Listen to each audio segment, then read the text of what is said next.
Bienvenidos a bordo, a este vuelo que tiene una novedad. La primera novedad es que Mauricio Macri ya no va a bailar, lo cual para alguna gente va a ser una buena noticia. Para otros que se entusiasmaban con los bailes de Macri tan parecido a Freddie Mercury, pero del tema ese del baile vamos a hablar después. Antes, la obligación es lo que pasó ayer en la capital y la realidad de que Martín Lustó tenía razón. Quería ir al balotaje, fue al balotaje y el balotaje casi tiene un sentido particular para él porque estuvo muy cerca de ganar. Más, si hubiera creído que ganaba, quizá hubiera actuado distinto en los últimos 10 días. Y también tenía razón Horacio Rodríguez Larreta, porque Horacio Rodríguez Larreta, con bastante criterio, decidió no ir al debate con Lustó. Porque, ¿qué piensan ustedes que hubiera ocurrido si en el debate Lustó en alguna medida se imponía a Rodríguez Larreta? El resultado tal vez hubiera sido aún mucho más ajustado. Hoy tenemos a alguien que nos va a explicar todo este fenómeno de los resultados. Pero antes de eso, vamos a contarles que Daniel Scioli sonrió 2 veces. La primera anoche y la segunda hoy. ¿Por qué sonrió Scioli? Bueno, primero porque descubrió que la debilidad de Mauricio Macri de ayer en los comicios porteños fue manifiesta. Y eso, bueno, lo agranda. Sin embargo, la noticia más importante para él fue la decisión manifestada hoy por Lustó de que él, al final de toda esta película que viene en la elección nacional, va a votar a Margarita Stolbizer. Esto es, Lustó, vaya a saber cuál es su verdadero caudal político, ha decidido que no se polarice la elección nacional, que Scioli no compita solo contra Macri. Y de ese modo participan sus amigos eventuales, Sanz, Margarita Stolbizer, el propio Massa. Se crea un tercer cuerpo. ¿Y por qué eso lo hace sonreír a Scioli? Porque Scioli está convencido que él puede llegar a sacar 40% de los votos. Y la oposición dividida en partes, en distintas partes, a ninguno le va a dar para sacar 30%. Con lo cual, según dice la Constitución, aquel que saque en la primera vuelta 40% y el segundo no llegue a 30%, es presidente de la Nación. Naturalmente que esto vale la pena en el pizarrón de Scioli. Después nadie sabe si se va a cumplir. Vamos aparte del festejo de Scioli, de Cristina, vamos al festejo de Macri de ayer, porque Macri finalmente ganó, pero ganó y ha tenido que cambiar, después de ganar con Horacio Rodríguez Larreta, casi violentamente. Por ejemplo, no va a bailar más, porque es poco serio que en estos tiempos y con la situación que vive la Argentina, los candidatos aparezcan bailando. Por lo tanto, ya descubrió que eso no le corresponde. Ayer mismo en la celebración bajó a estar con la gente, no a bailar en el escenario. También ayer otra novedad, el famoso asesor Jaime Durán Barbas estuvo hasta las 9:15 de la noche, después desapareció. Temía quizá que algunos de los participantes del PRO tuvieran algún tipo de crítica o de objeción a los consejos que él le ha dado a Mauricio Macri. Y hoy, en la reunión que hizo Macri para darle fuerza a su espíritu, a su equipo y a decirle que están luchando y que nada se ha perdido, había unas 300 personas. Y curiosamente no estuvo Jaime Durán Barba. ¿Por qué perdió Macri ayer? Perdió porque Macri ha sido arrogante en todos estos últimos tiempos. Ha sido arrogante con eventuales socios, ha sido arrogante con otros partidos, ha sido arrogante con algunos dirigentes políticos y ha sido arrogante también con el periodismo. Se creyó que podía ser, por su propia cuenta, el próximo presidente de la nación. Algunos datos parecían empujarlo a eso, pero no le fue bien esa política de encierro, de aislamiento, de lo que llaman pureza, que no se entiende muy bien en un partido político, porque en los partidos políticos no hay pureza, y menos en el PRO. De cualquier forma, hizo un intento, no hizo acuerdos, se negó a Massa, se negó a de Narváez, se negó al radicalismo, se negó a Facundo Suárez Lastra, se negó inclusive a su propia compañera de fórmula hoy, Gabriela Michetti, porque en algún momento cuando Gabriela Michetti quería ser candidata a jefe de gobierno y en la pareja de Michetti planteaba determinadas exigencias, decidieron prescindirla. Y luego la tuvieron que volver a llamar. Un cambio. Ahora el cambio es mucho más notorio, mucho más notable. Mauricio Macri va a cambiar parte de lo que estaba haciendo. Y va a tener que cambiar por algo fundamental que no quería escuchar. Fíjense ustedes, Macri perdió por escaso margen en Santa Fe. Por tan escaso margen en el recuento de los votos que algunos entienden que la inexperiencia de la gente de Macri frente a la experiencia de los socialistas hizo que perdiera. En la elección de ayer, Macri también hizo un papelón en relación con los votos que había obtenido antes, sobre todo en determinadas comunas. Perdió 9 comunas, luego de haberlas ganadas todas. ¿Y por qué? Porque el esfuerzo de la militancia, del aparato, se consumió el otro domingo. Y el otro domingo ya el aparato, los militantes, habían conseguido sus distintos cargos, de legisladores, de concejales, de comuneros. Ya no les interesó tanto ahora hacer un esfuerzo. Y si es tan importante el aparato para perder de repente quizá en Santa Fe, para perder votos en la capital federal o no sacar los que se imaginaba que se iban a sacar, ¿cuánto más difícil va a ser no tener un aparato en la provincia de Buenos Aires, donde para nadie ignora que las elecciones no son las más transparentes del mundo, nunca lo fueron. Y en consecuencia, Macri va a tener que aprender también de esta lección. Y va a tener que aprender velozmente. ¿Por qué razón? Porque no se arregla todo para conseguir fiscales, gente que lleve gente, con las redes sociales, con un sindicato como el de Moyano que va y pone gente y dice lo que tienen que hacer. Para llevar gente y para fiscalizar hay que construir de abajo hacia arriba. Y eso no lo ha hecho hasta ahora Mauricio Macri. Quizá lo que le pasó ayer sea bienvenido para él. Quizá lo ayude a tener una mejor performance en la elección del presidente.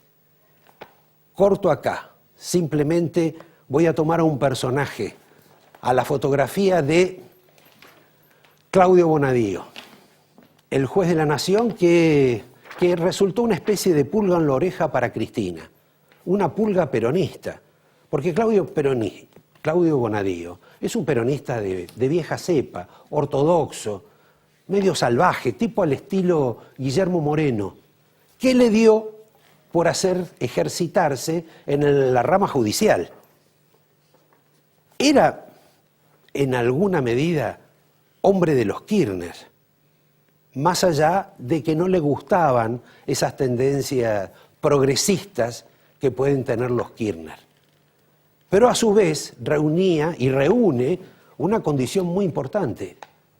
Claudio Bonadío es uno de los preferidos jueces del Papa Francisco, porque Claudio Bonadío, en su historia personal y política, fue un guardián, un miembro de esa agrupación que se llama Guardia de Hierro, que no solo dio al Papa Francisco, sino que dio a varios personajes más, como Bonadío.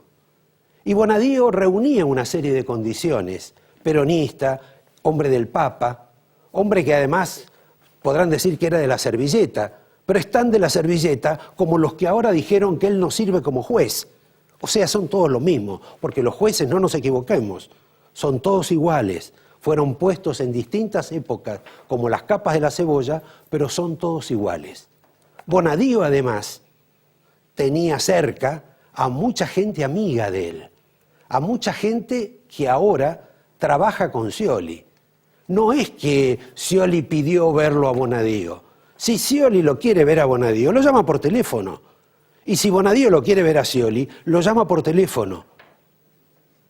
Esta es la realidad. Lo que querramos escuchar o nos quieran hacer decir en las pantallas de televisión o en las radios es otra. Y por último, para cerrar, Bonadío era muy flexible para este gobierno en otros tiempos, cuando lo enfrentaba, porque Néstor y Cristina eran de Clarín, mientras Bonadío estuvo siempre en contra de Clarín. Tan en contra estaba como Alejandra Gil Carbó, y llevaron dentro de su área una lucha contra Clarín. Luego, cuando el gobierno decidió enfrentarse a Clarín, en alguna medida Bonadío se tiene que haber sentido bastante feliz por eso. Aún así, después de todas estas identidades comunes, lo cierto es que Bonadío era una pulga en la oreja para Cristina, para el hijo de Cristina y sobre todo también para el gerente de las empresas de Cristina, que me parece es como él y Sancho. Son como el primer chanchito que hizo la casita de paja. Ante cualquier soplido se viene abajo. Les dije que tenía un invitado vinculado al tema de las encuestas que se llama Sergio Bernstein. Tenemos a un economista que es Enrique Seguach. Y antes voy a invitar para que trabaje de periodista, que me acompañe un rato acá y allá también, a Alfredo Leuco. Vení, Alfredo, por favor. ¿Dónde va? Muy bien. Por favor, te agradezco. ¿Me querías hacer trabajar de periodista? Y por lo menos, ¿no? Además tenemos estos silloncitos especiales. Les vamos a decir, y te advierto a vos también, que las características del programa por los próximos 3 meses van a ser distintas. Porque los argentinos vamos a tener que escuchar cada 15 o 20 minutos y ver las campañas promocionales de los partidos políticos. Una especie de oxigenación de educación democrática que vamos a tener con Macri, con la izquierda, con Scioli, con Massa, con De la Sota. Vamos a terminar con las hormonas infladas de escucharlos y de verlos a cada rato. Pero ahora que vamos a pasar a ellos, antes le digo a Alfredo, bienvenido y entramos en tema después de este corte. Gustazo. Ustedes saben que lo invité a Alfredo por solidaridad. Él a fin de año seguramente va a quedar sin trabajo porque se va Cristina y no va a tener a quién criticar, ¿no? ¿Lo tenés pensado eso en tu planificación personal? Pero viene Máximo, viene Néstor Iván, digamos, hay toda una dinastía de los Kirchner, viene Alicia gobernadora. ¿Y vos crees que te van a rendir tanto estos personajes de la familia? Vamos a ver, no me puedo anticipar tanto, Roberto, no me puedo. Qué bueno. Escúchame, con relación al episodio de ayer de esta especie de golpazo que recibió Macri, sí, hay como una especie de conciencia colectiva en echarle toda la culpa a Jaime Durán Barba, sí. Primero porque en algunos casos se lo ha ganado, segundo porque es ecuatoriano, tercero porque es una persona no demasiado accesible a muchos. ¿Vos qué crees? ¿Que Durán Barba le decía lo que él cree que le tiene que decir a Macri o le decía lo que Macri quiere que le escuchar? Bueno, siempre esa relación entre los gurúes, los consultores, los políticos es una relación de ida y vuelta, ¿no? Como es una relación comercial, no es una relación por militancia, ni por convicción ideológica, ni por pasión política, es comercial. Bueno, pero hace tanto tiempo que ya son casi una pareja. Sí, es cierto, se establecen relaciones afectuosas, pero en realidad depende muchísimo de cómo le vaya a uno, si continúa con los contratos y con la relación que tiene. Entonces, muchas veces me parece que los consultores ceden a la tentación de decirle lo que el candidato quiere escuchar. Ahora, hablando de escuchar, te escuchaba atentamente la columna, tu editorial, y comparto varias cosas, pero hay una que comparto especialmente, es que yo no sé si es que no creen o no han podido construir organización territorial, digamos. Han pagado caro eso, no tienen en Santa Fe, no solamente que tuvieron que apelar a fiscales que consiguieron a través de internet y ahí se les metieron kirchneristas, socialistas. Fíjate que ganaron 2 intendencias chicas en Santa Fe, con un candidato de 30 puntos, ganaron 2 intendencias. Y además, lo que vos decías sobre la facilidad para modificar algunos números que suele haber en las elecciones cuando no es con contundencia. Sobre todo cuando no hay presencia. Cuando no hay presencia. Eso me parece que ha sido un problema en todo el país. La no implantación del PRO en distintos lugares de la Argentina y solamente con mucha fuerza en capital y en los demás lugares con figuras conocidas, me parece que le está exigiendo al PRO que redefinan esto de qué es un partido político. Y un partido político me parece que como mínimo tiene que tener una base de construcción territorial. Pero estamos a 3 meses. No, claro, ya no es tan fácil hacerlo. Ya no tiene posibilidad de hacer pacto con nadie, de contratar ayudas. No. Yo creo que las posibilidades de Mauricio Macri ahora tienen que ver con, si es cierto, yo no lo sé, lo vamos a comprobar en las elecciones, que la intención de cambio, de sacar del gobierno al peronismo / kirchnerismo / ciolismo, es tan fuerte que supera el 50% de la población y que se verá en una segunda vuelta. Yo a esta altura no estoy seguro. Hace 4 meses yo decía, cualquier candidato opositor en segunda vuelta le gana a cualquier candidato oficialista. Hoy, la verdad que no estoy tan seguro y veo las cosas mucho más parejas, ¿no? ¿Vos no ves que aparte de no bailar, de seguramente menos globos, seguramente un poquito en la sombra Jaime Durán Barba, posiblemente alguno de esos asesores entrañables de Mauricio, que son 2 o 3, caso Marcos Peña también, vamos a mirar que, che, flaco, por ahí, correte un poquito. ¿Vos no creés que también va a haber un cambio en la posición política de Mauricio? Porque uno, después de las declaraciones que hizo anoche, cuando hizo el discurso, sí, me parece que hay un cambio ahí como vamos a tratar de estar más cerca de la gente, vamos a irnos del centro derecha. ¿Te parece o estoy equivocado? No. Esa es un poco la decisión que han tomado. De hecho, ya hubo esta tarde-noche una polémica muy fuerte al respecto. ¿Qué hizo Mauricio Macri anoche? Según el consenso que lograron con toda su gente que trabaja cerca de él, dijeron, bueno, no vamos a ningunear absolutamente el kirchnerismo. Por algo están midiendo lo que mide la imagen positiva de Cristina y la de Scioli. Vamos a recuperar los aspectos positivos y vamos a diferenciarnos en los que realmente nos queremos diferenciar. Entonces, dijo, YPF la vamos a administrar bien, pero va a seguir en manos del Estado. Aerolíneas Argentinas la vamos a administrar bien, pero va a seguir en manos del Estado. La asignación universal por hijo, por favor, no la voy a tocar de ninguna manera. Pero todo eso estaba ya sobreentendido. Estaba dicho, en otras ocasiones lo había dicho, no con tanta contundencia. El kirchnerismo que hizo lo empezó a gastar diciendo, se dio vuelta, si no votó ninguna. No votó a YPF, no votó Aerolíneas Argentinas, ¿qué hizo? De hecho, hay un reportaje de Máximo Kirchner que le hacen en Radio Nacional de que se burló de Gregori, se burló diciendo, pensé que era Recalde. Pero perdón, la novedad es que Macri le contestó. Le contestó, sí. Cosa que era como impensado. Hasta ayer era impensado eso. Sí, le porque contestó, si no prefería el silencio ingenieril, ¿no? Claro, no, le contestó y duramente, le contestó 2 cosas duramente. Primero, diciéndole, nosotros tenemos una concepción del Estado de hacer un Estado eficiente y presente. De hecho, en la Ciudad de Buenos Aires no hemos privatizado nada y tenemos un Estado presente. Tenemos no somos más Estado. Más Estado. También cobramos más impuestos. Más impuestos.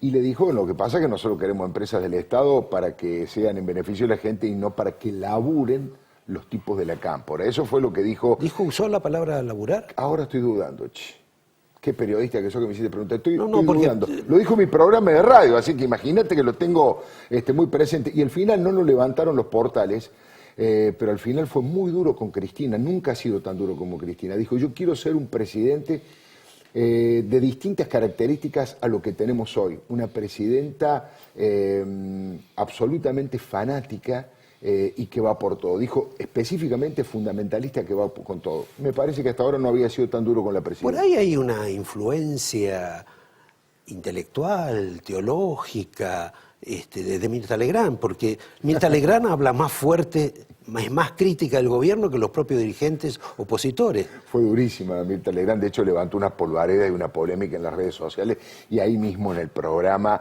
bueno, le salieron a decir, bueno, Mirta, la dictadura es la ausencia del Estado de Derecho, digamos. Es cierto que este es un gobierno, yo creo que es un gobierno brutalmente autoritario, creo que es el gobierno más corrupto desde que se reinició la democracia, creo que es un gobierno que intenta buscar un partido único. Ya estás casi tocando a Mirta. Ya empiezo, ya claro, estás llegando. Pero ahí me quedo, ahí digamos, te no quedás. lo comparo porque, bueno, he padecido la dictadura como todos los argentinos, los desaparecidos, la no política, la no libertad. Pero sí, Mirta, más allá de que no comparto ese concepto, me parece de una valentía importante y siempre es útil la gente que es valiente, sobre todo en una sociedad y en una clase dirigente que ha sido bastante cobarde en muchos aspectos.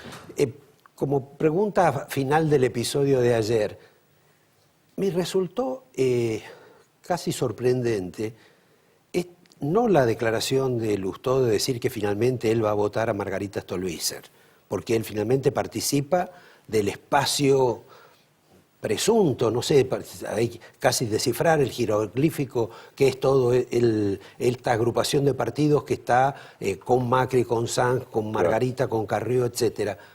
Pero dijo que él solo vota a Margarita al final de todo. Al final de todo, sí. Arranca votando a Sanz, ¿no? Es como que está muy mal con Mauricio. Y Mauricio, hoy su gente, han salido a cuestionar bastante a Lustó, ya lo venían cuestionando. Es como que se estableció también ahí un conflicto de tipo personal, como el que tuvo con, no sé, con De Narváez, como el que tuvo con Massa. ¿Lo ves así? Puede ser que hayan quedado algunos resquemores desde el punto de vista personal. Desde el punto de vista ideológico, Lustó fue muy contundente. Él dijo, yo aspiro a construir en la Argentina una socialdemocracia moderna. Mauricio Macri, no lo digo peyorativamente, representa a los sectores más conservadores, que es como se denomina así en la política internacional la ubicación ideológica. Que ahora va a querer dejar de ser Mauricio. Claro, ahora Mauricio yo creo que como casi todos también hace un giro hacia el centro y a tratar de buscar también lo que son las virtudes del contrincante. Suele ocurrir bastante en las elecciones en ese aspecto, ¿no es cierto? Así que, y también Lustó preocupándose por su partido y por su futuro personal. Obviamente tiene que tratar de fidelizar. De esos votos hay una parte importante que no son ni van a ser nunca de él, obviamente, porque son votos kirchneristas o votos de la izquierda más dura, ¿no? Pero me parece que la pelea con Macri le sirvió. A Lustó le sirvió enfrentarse a Macri y a Rodríguez Larreta para encontrar una identidad y de hecho, hoy por hoy, es la nueva estrella de la política de la Ciudad de Buenos Aires. Sí.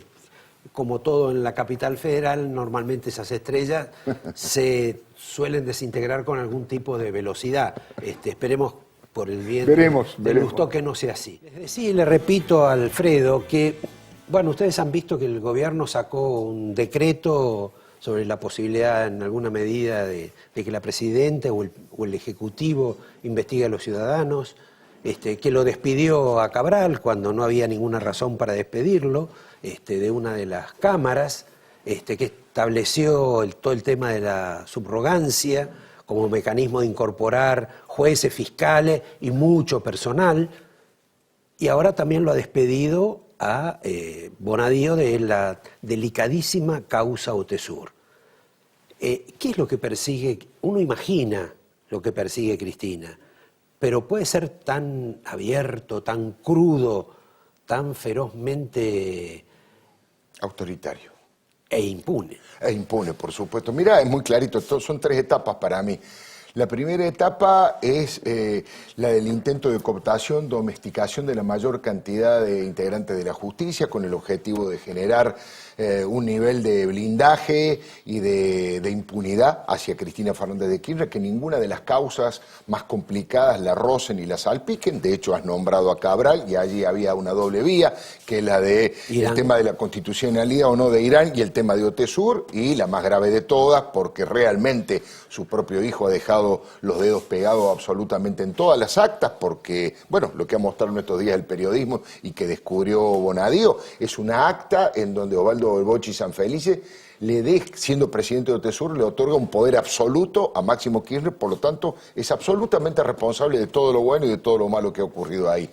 Primero, lograr ese nivel de impunidad. El segundo paso yo creo que es poner palos en la rueda o tratar de influir en el futuro gobierno, no importa quién sea, si es Scioli, Macri, Massa, el que sea, tratar desde adentro de influir desde la justicia. Y el tercero, el más peligroso de todo, es que si llega a volver en el 2019 Cristina, que no dudo que se le cruza por la cabeza, es empezar a utilizar la justicia no solo para defenderla a ella, sino para perseguir a periodistas independientes, a empresarios que no estén de acuerdo con ella, a dirigentes de la oposición. Esa es la tercera etapa, falta todavía, pero... Vos estás anticipando que dentro de 5 años sí, va a haber una etapa todavía superior de venganza a la que ha habido ahora. Sí, se llama el chavismo tardío. La he bautizado el chavismo tardío. De cualquier modo, hay un dato que me sorprendió ayer. En uno de estos programas de televisión apareció Diana Conti. Sí. Y en un momento dijo algo así, no puedo reparar exactamente las palabras, como, bueno, esto de que lo persiguen a Máximo y a todo, si esto es la sucesión, esto es, lo que ella en alguna medida planteó es que Máximo no tiene nada que ver con todos los irregularidades, por no decir ilícitos, que hubo antes, que esto es como el que él ha heredado la plata y claro... Ya venía no limpia esa plata, exacto, que no era limpia. Ahora, si esto es así, ¿van a seguir haciendo homenajes a Néstor Kirchner? Bueno, es gravísimo. Diana Conti se ha especializado por meter la pata en varios temas. Las dos. Las dos, pero básicamente en el tema del dinero. Aquí en estos mismos estudios, en esta casa que tan bien me ha tratado en su momento, en estos mismos estudios Diana Conti llegó a darle una explicación al nivel de fortuna poco explicable de los Kirchner, diciendo que, bueno, la necesitaban para hacer política. No se puede hacer política si vos no tenés dinero y por lo tanto es justificado que ellos trataron de juntar la mayor cantidad de dinero para eso, una de las cosas que dijo en ese momento. Me parece que es muy difícil para cualquier militante kirchnerista, por más fanático que sea, explicar el enriquecimiento de los Kirchner, la manera en que lo ha hecho, la manera y digamos, las dimensiones que ha tenido su fortuna, ¿no? Bueno, por ahí después, cuando no estén más en el poder, empiece a vender los hoteles para solventar los gastos en política que va a tener en su campaña para esa especie de chavismo tardío que vos has anticipado como plenitud laboral tuya. Pero ahí sabés, voy a ir por el quinto libro, exacto. Roberto, el chavismo tardío voy por el quinto libro. Ahora, Recondo dijo el otro día que lo que pretende Cristina es eliminar la justicia. En realidad es el derecho, pero no importa, no vamos a discutir con un juez por eso. Por semántica, no vamos a hacer discusiones semánticas. ¿Vos lo ves tan así? Sí. Bueno, creo que tiene el germen del autoritarismo está absolutamente metido. Y vos sabés que yo tengo una teoría que los he conocido. A Cristina la entrevisté 12 veces, Roberto y a Néstor lo conocí mucho. Creo que más que ideológico, la carga autoritaria que tienen está muy ligada a sus características personales. Como seres humanos, digamos, carecen de amigos históricos y permanentes, no tienen prácticamente otro interés en la vida que el poder y el dinero. Vamos a hacer otra vez la historia de los Kirchner. Yo ya te digo, tengo 10, 12 años de los Kirchner, ya basta. Basta de los Kirchner. Sí, ¿De quién querés que hablemos entonces? No, hablemos un poco todavía esto que quedó de la justicia ahí colgando. No, creo que no hay ninguna duda que van por todo, digamos. Tan claro tenés vos el tema de la justicia y los Kirchner, tan manifiesto y además lo declarás, lo manifestás, te arriesgás. ¿Por qué Mauricio Macri no ha tenido esa actitud?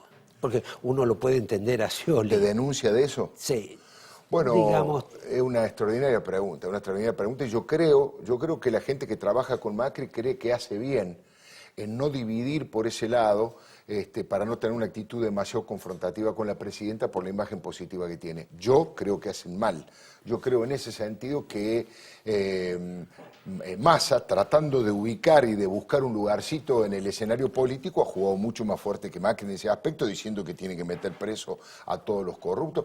No hemos vivido 12 años normales respecto de la corrupción, Roberto. Te digo en serio, no es que quiera volver al mismo tema, pero...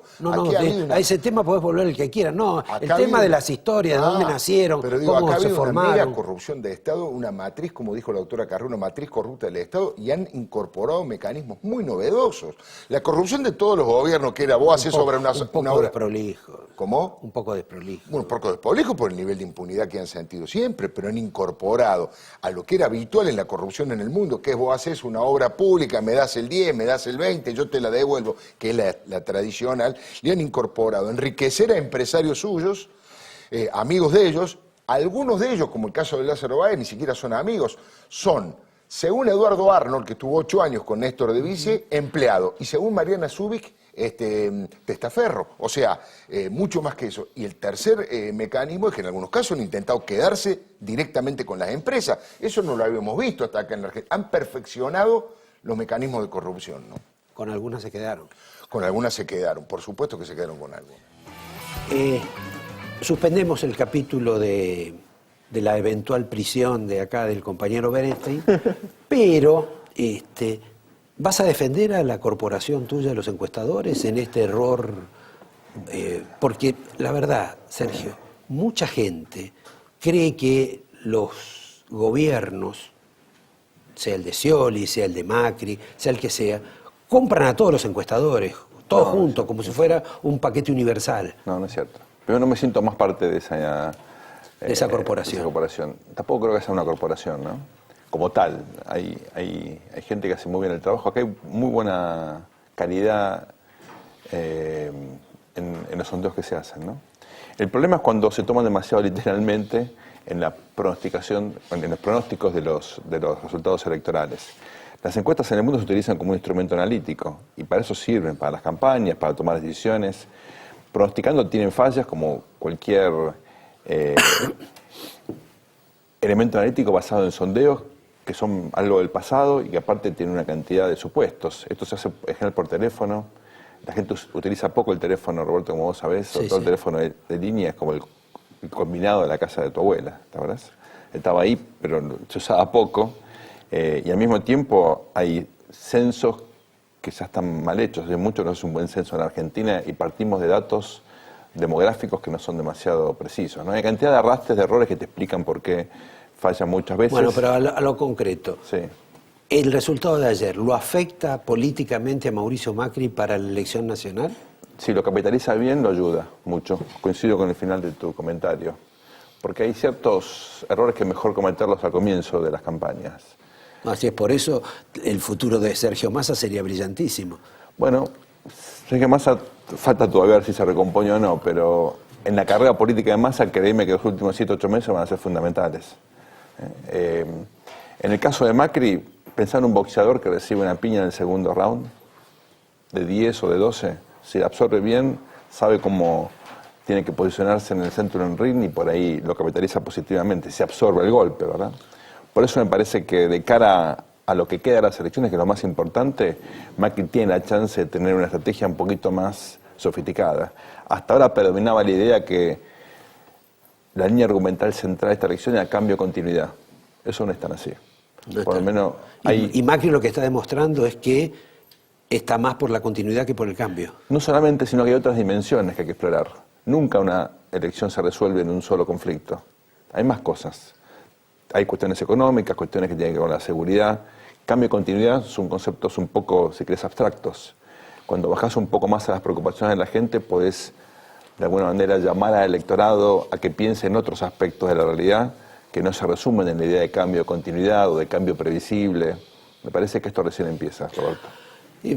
Al margen de eso, la primera reacción que uno vio de Macri es como que festejaron el triunfo, que era un triunfo más bien reñido y ajustado, más o menos como festejaba Cristina o Néstor Kirchner aquellas derrotas que tuvieron, por ejemplo, con de Narváez o con Sergio Massa. ¿Qué les pasa a los dirigentes de primera línea que celebran este tipo de acontecimientos cuando son derrotados? Hay como una suerte de catálogo que dice no podés aceptar que que te vencieron y que quizá es bueno decir que te vencieron. Pero Macri ganó la elección. No, ya sé, pero digo... Estamos hablando como si hubiera perdido. No me estoy refiriendo a eso. Lo que estoy diciendo es aceptar que no tuviste la performance que dijiste que ibas a tener. Porque el tema es que dijeron que iban a tener eso. Porque a las 7 de la noche salió Santilli y dijo que había 10 puntos de diferencia a Eso favor. fue un error. Basado en encuestas boca de urna que estaban sesgadas o que habían. Pero habían que también errado. se habían equivocado el otro domingo. Por menos diferencia, pero sí, tenés razón también. No me des la razón. Decime por qué No, lo pero hacen tu así. pregunta es buena porque se festejan las derrotas. Exacto. Y eso pasó en algunas oportunidades. Pasó, por ejemplo, con el Frente para la Victoria en las primarias de abril, ¿no? Está esta idea de que tenés que mostrarte de ganador, tenés que mostrarte fuerte, que nunca tenés que dar la sensación de derrota. ¿Te acordás de la elección del 2009? Cuando Néstor Kirchner enseguida, después de la derrota con De Narváez, hacen como una mezcla de números diciendo, al final, por tanto, en realidad ganamos la elección. Sí. Bueno, es justamente a eso me refería. Tenés razón, yo creo que la idea es demostrarte débil y demostrarte que perdiste es algo que no, es un lujo que no te puedes dar en política, ¿no? Pero el electorado por ahí quiere también a alguien que Más de humano. pronto... Exactamente. Totalmente de acuerdo. Pero eso no predomina en la política, donde hay que demostrar que estás bien a pesar del golpe, ¿no? En esta nueva situación, vos que lo tratás o lo conocés, supongo que lo seguís tratando, Ernesto Sanz, ¿cómo queda el radicalismo? Porque el radicalismo, digamos, fue medio apartado un poco por Mauricio Macri y estaba con Lustó. En esta nueva situación en la cual Lustó dice voy a apoyarlo a Sanz, pero si no gana voy a ir con Margarita, y el radicalismo tiene que ir con Macri. ¿Cómo queda el partido? Queda medio raro, ¿no?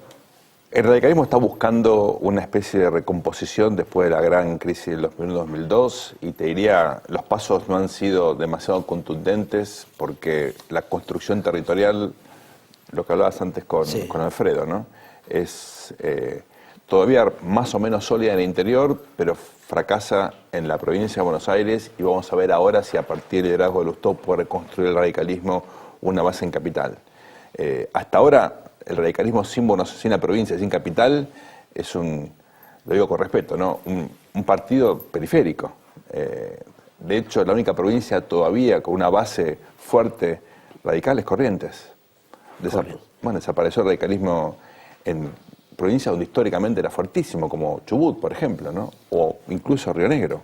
Está claro. De la Patagonia radical histórica te quedó básicamente hoy nada.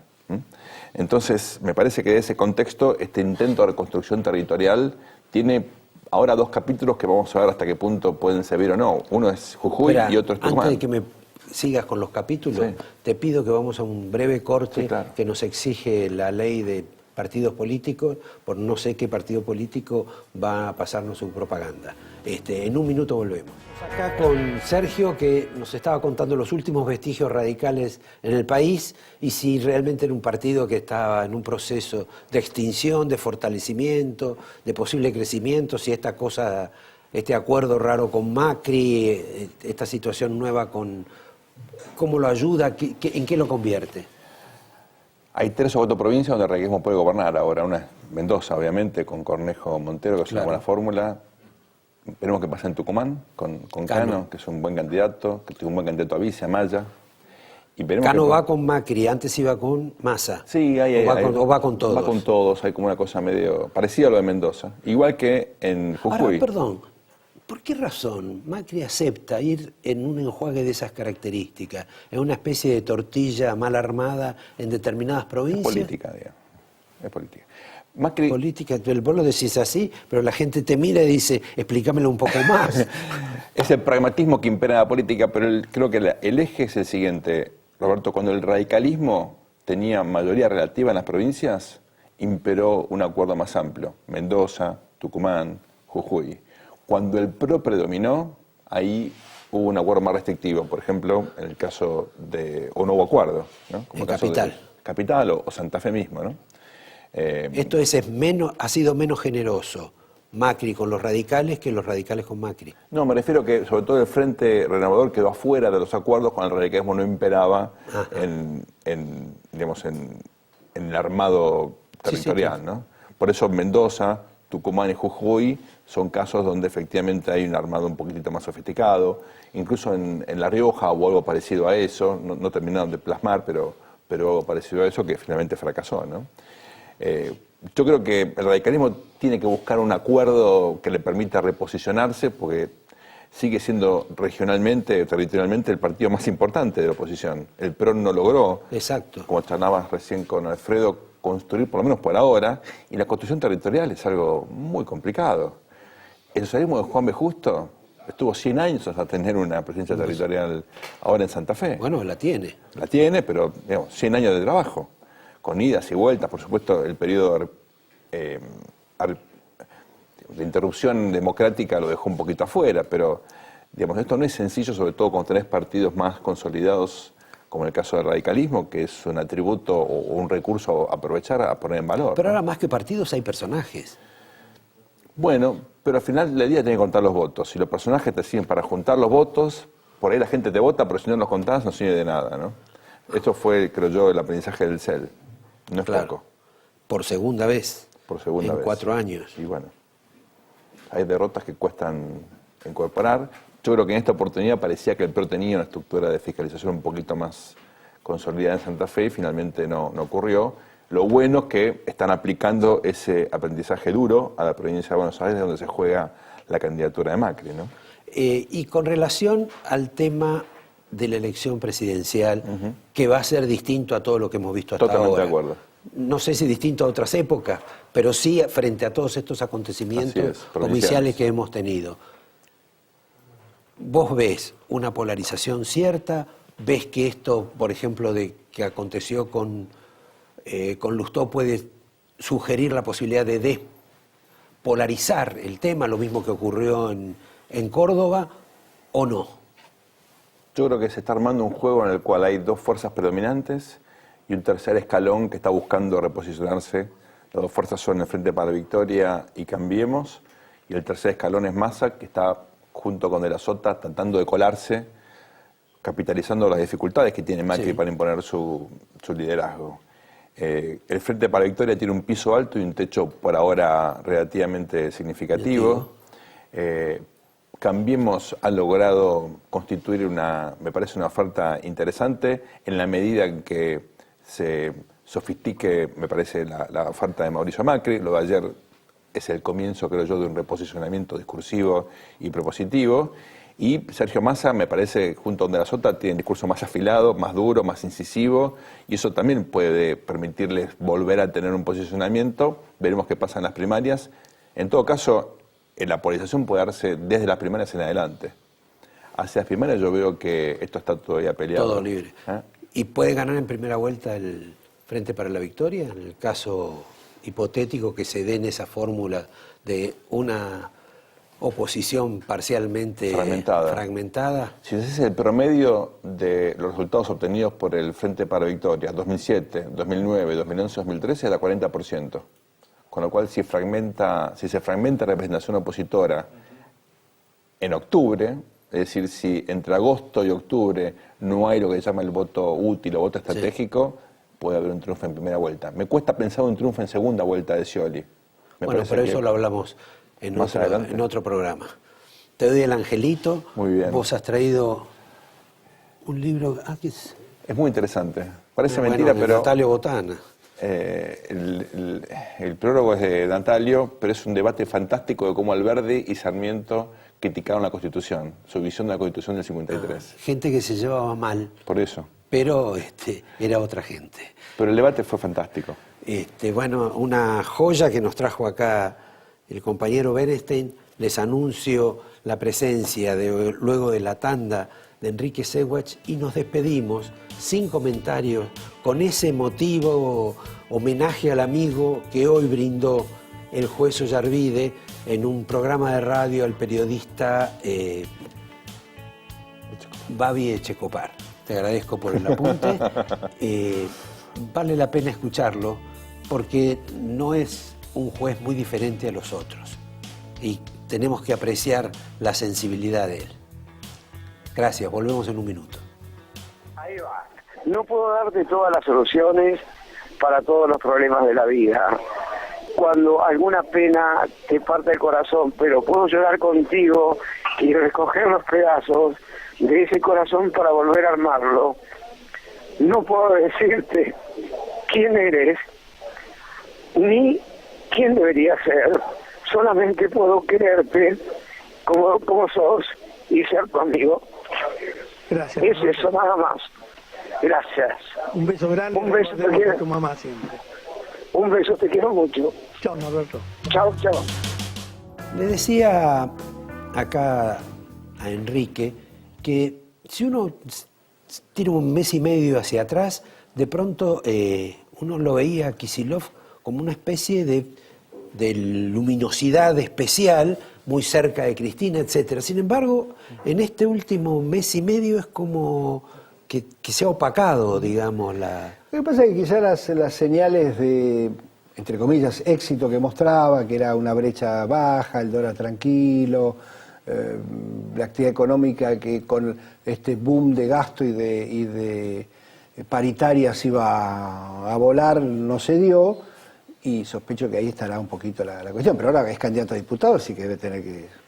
Bueno, ya apareció, ya dijo que spots. Macri estimula las corridas bancarias y financieras. Se supone que Macri va a ser presidente, entonces. Sí, menos mal. Porque si no, no le creería. Sí, la verdad ¿no? que... Bueno, pero tampoco tienen muchos enemigos enfrente, así que... Claro, algunos tienen que contar, elegir. claro, exactamente. Ahora, se ha vuelto a las andadas, digamos, el dólar, no digo que esté alto, por el contrario, pero claro.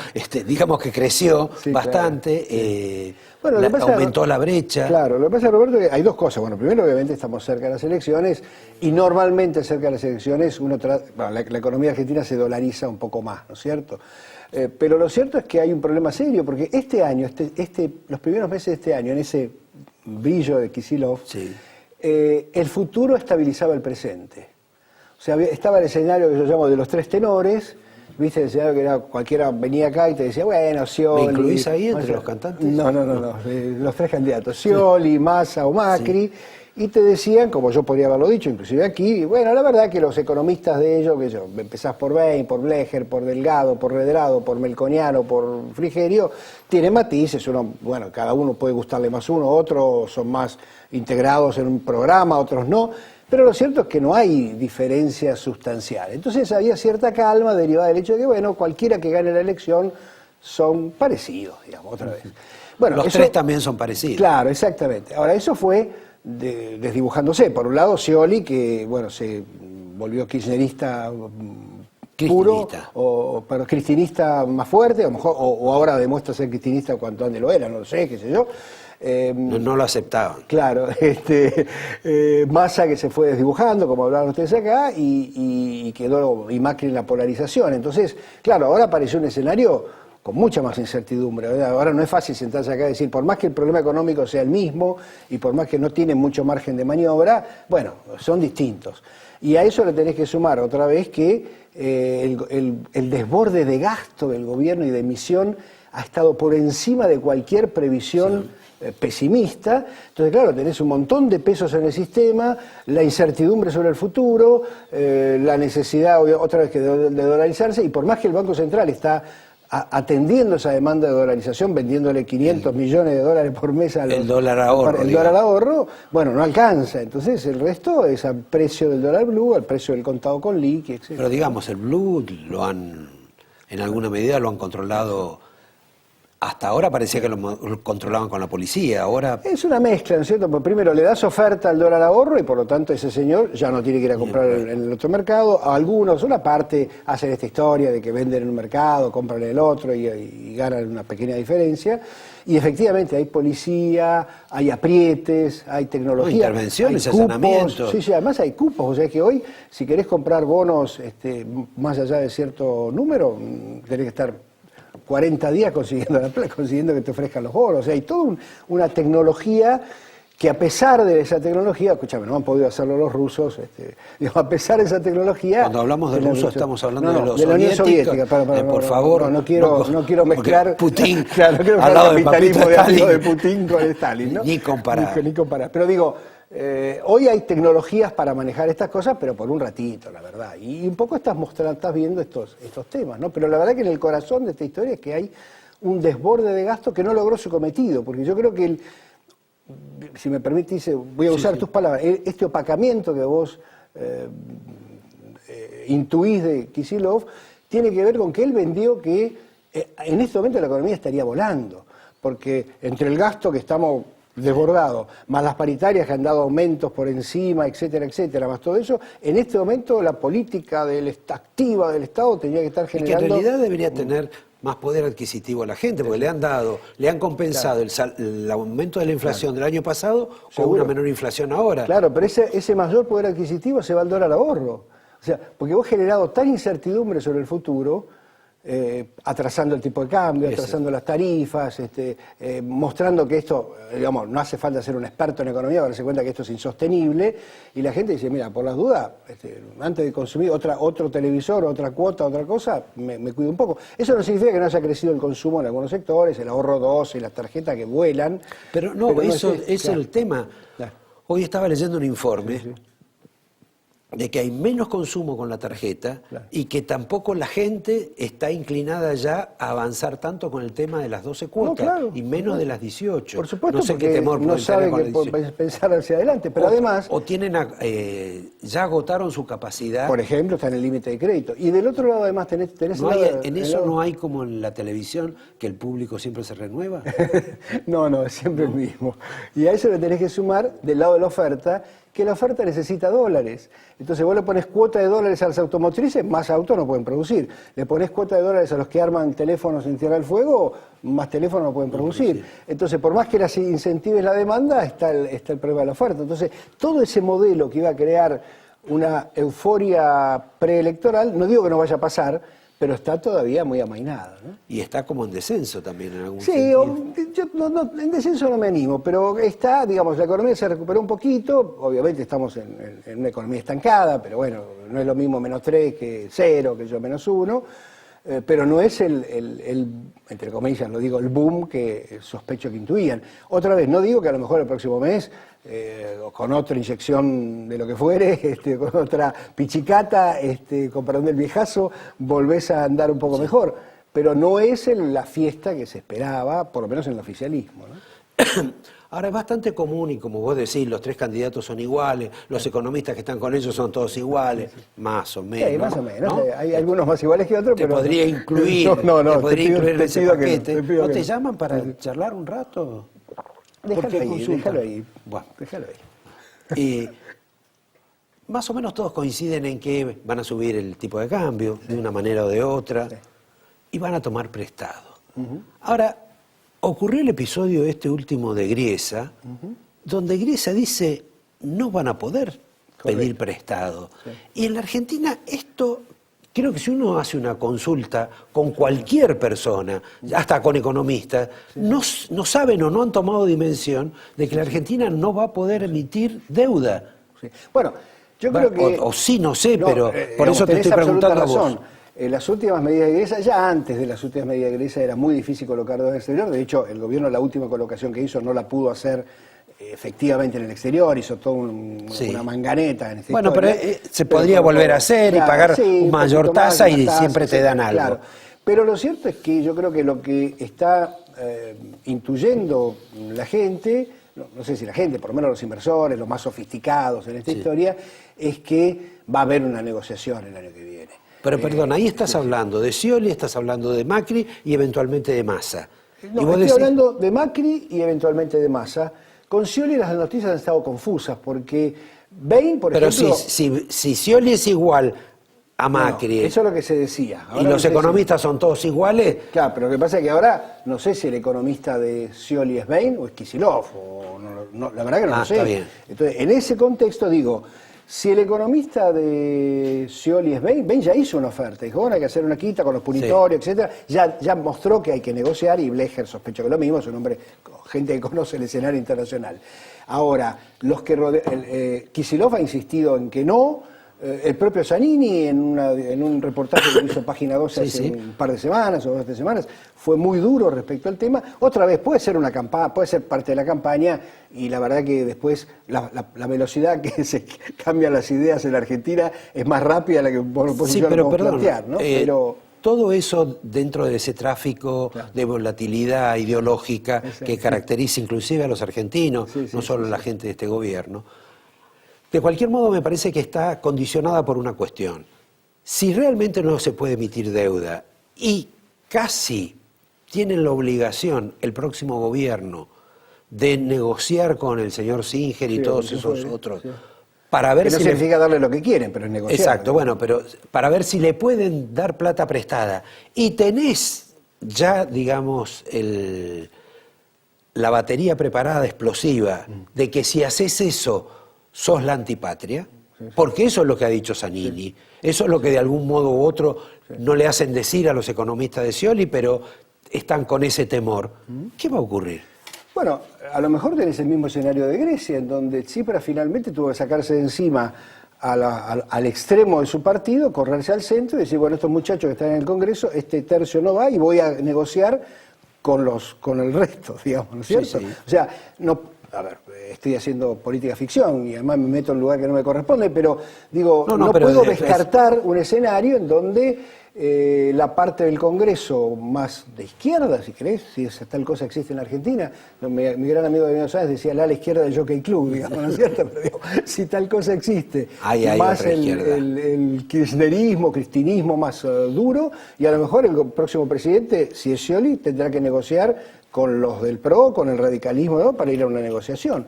Porque no te olvides que el Congreso va a tener que aprobar cualquier negociación que se haga. No, sin duda, pero lo que digo es que queda la impresión, o uno tiene la sensación, de que ya apenas haya cambio de gobierno, vas a vivir posiblemente situaciones de mucha hostilidad y conflictividad. No tengo duda, y es más, todos hablan de cómo se va a manejar Cambiemos, pero a mí me parece que la alianza más compleja es la del peronismo y el kirchnerismo, más que el del radicalismo y el PRO. Bueno, Pero ya ha dicho en una declaración realmente que me cuesta entender, el señor Macri dijo que él no iba a hablar de Scioli porque Scioli es su amigo, con lo cual, como dirigente político, no sé, Muy raro. los amigos es cierto que compiten, pero me parece que tienen que mostrar otras cartas. Seguramente, seguramente. Bueno, y después, una cosa que no mencionamos, que es una alternativa, porque partimos de la base de que el próximo gobierno necesita dólares. Ahora, pueden ser los dólares de los chinos, puede aumentar el swap chino, puede conseguirse plata de los rusos, que era la fantasía de los propios griegos, y a lo mejor tirás un rato más, qué sé yo. O sea, siempre tenés forma de ir estirando las cosas. Ahora, por supuesto, en un marco de estancamiento, ¿no? Si Argentina quiere volver a crecer en serio, que es que los argentinos vuelvan a invertir en la Argentina, que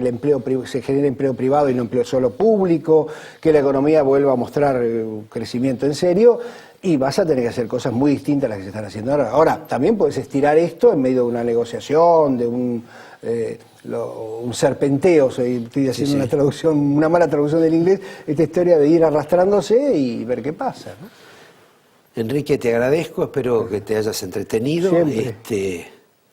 Me parece que nos dijo que si ahora es difícil, lo que se viene va a ser mucho más comprometido.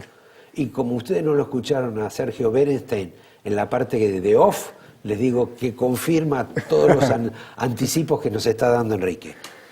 Bueno, muchas Doctor gracias. Yo te Seywatch. traje, como siempre, este libro es previo a la elección del 2011 y anticipaba los 4 años, pero sigue teniendo increíble actualidad, así que te lo vuelvo a dejar. Es que el populismo es único Exactamente. y tiene una enorme capacidad para renovarse, es como los salmones, cuando parece que envejecen, pero de repente cuando nadan contra la corriente comienzan a rejuvenecer. Gracias Enrique, gracias a ustedes. Buenas noches. Nos vemos en el último día del amigo, con los mejores saludos para todos. Gracias.